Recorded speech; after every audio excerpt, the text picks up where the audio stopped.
Welcome back. This is Adam from Adam's Fall once again in my Sunday dress after coming home from church. Thought I might as well stay in it. Just commenting once again on an excellent conversation. If you haven't seen it, go check out the Transfigured channel about spirit involving Sam Tiedemann from the channel with John Vervaeke, cognitive scientist and non-theist, and Jonathan Pageau, Orthodox Christian icon carver, and really known for his symbolism interpretation. In this part of the conversation, they're going to be discussing self-consciousness. Is God conscious? Are things above or below conscience?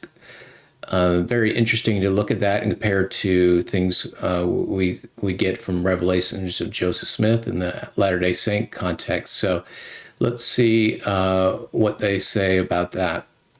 I wonder if that, it's not the same, but I wonder if there's a potential convergence between arguments I've made about the sort of self-consciousness that's available to persons seems to only exist at one level. You can drop below it and you start to lose it, and you go above it and you start to lose it. This is very interesting because as we look at lower orders of animals and insects, it's thought that they aren't self-conscious, which is very interesting. The work of which they describe earlier in this conversation about Mark Levin's work in biology shows that actually lower cells in humans can organize and seem to respond to environmental cues and form some sort of response to the environment that's almost looks like consciousness.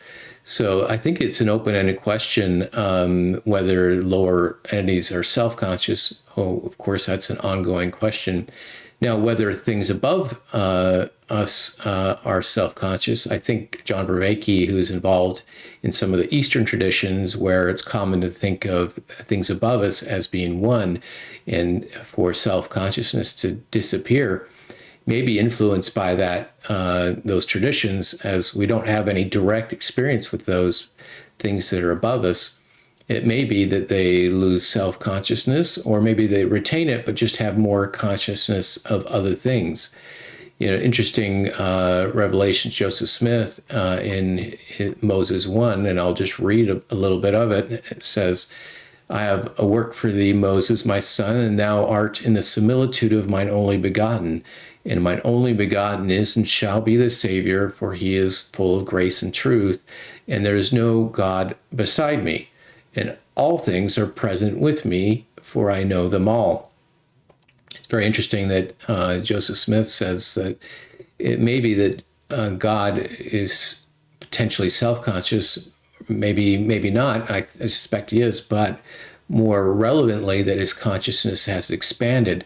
He knows all his creations and all things are present. There seems to be a connection between presence and knowing, and it appears that that God knows everything and is present to everything that he's created. So in fact, his consciousness has just expanded to include other things. And this is part of the atonement theory, is that Jesus atoned for the world and the sins of the world and the suffering of the world. In other words, his consciousness expanded well beyond his self to include more and more other things in creation. In fact, all of creation.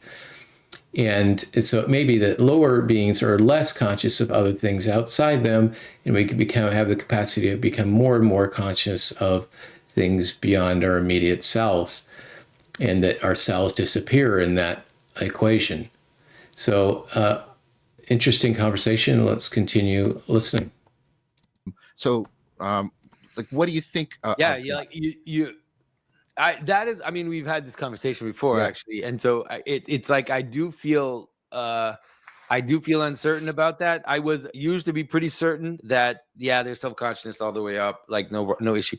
But now I feel like in some ways it is possible to consider it that self-consciousness is grounded in the God-man, if I use that term, like in the incarnate man, in the sense that it's not, but it doesn't mean that it doesn't have a kind of reality. Like I think it has a kind of reality, but it's it's still grounded in that. St. Maximus has this crazy saying, which is he says that the reasons for things, right, the logi, the reasons, the purposes, they are multiple and truly multiple, but they're also one. Yes. It's also just. I think this is very important. I think that the theology of, I think, Christianity and the Latter Saints is that we retain our individual personhood. That does not disappear, but that we become one in a sense, as Jesus said, that we can become one with God and Him in John 17. And so there's a sense where we become one, but that our individual persons do not disappear. And I think there may be a conflict with John Vervaeke's leaning on the Eastern traditions, where it seems that the self-consciousness or the personhood disappears, the identity disappears. But I don't see where it can't have both, where you can be one in spirit with God and Jesus, but yet retain individual identity at the same time. I think it's just possible that the identity can be expanded. And I think Joseph Smith preached that we would be connected as humans in a great eternal web and family. Our identity would become, as you could say, part of all of humanity, both past, present, and the future, in that we could become one in God and purpose and spirit and mind and in action, not of our own volition, but because God has helped us to transform into something that He is. And so I don't think one precludes the other.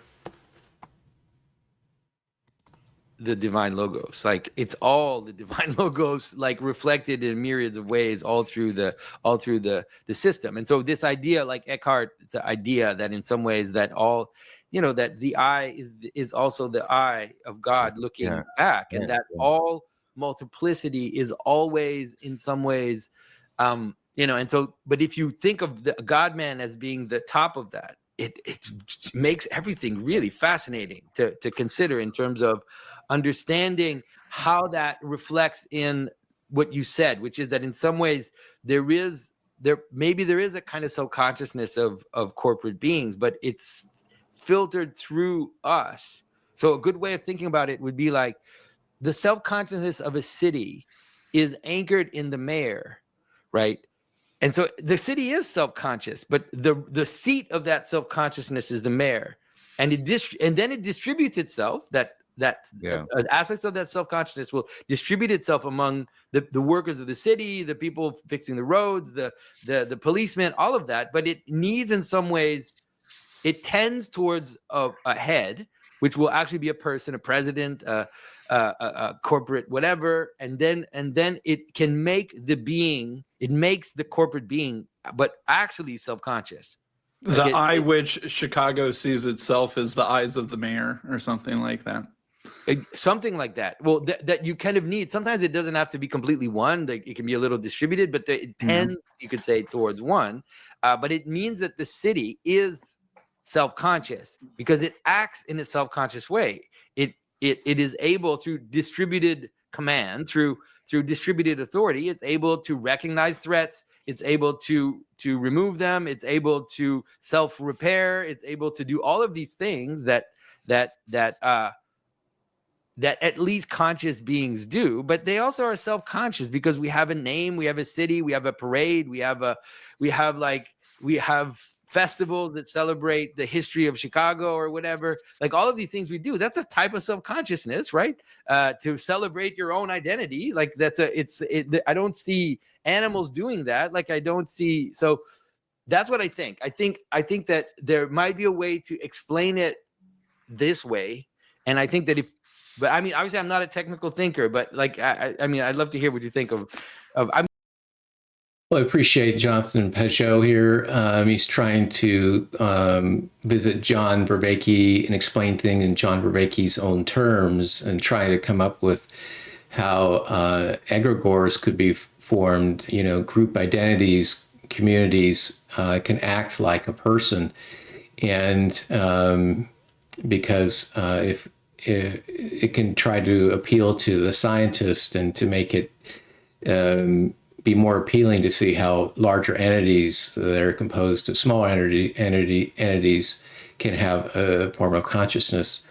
So I understand what he's trying to do here, and really appreciate the discussion. Obviously, if you think that God is a person and doesn't have to be composed of sub-entities, God is not just a group of collective consciousness like AI or these LLCs, then this is not as much of an issue. But if you think that God is just the cumulative wisdom and knowledge of humanity, then it becomes more of an issue, and science may think God is that way. It's just a collective delusion of a group of people. So without belaboring the point anymore, I'll look forward to seeing you in the next video.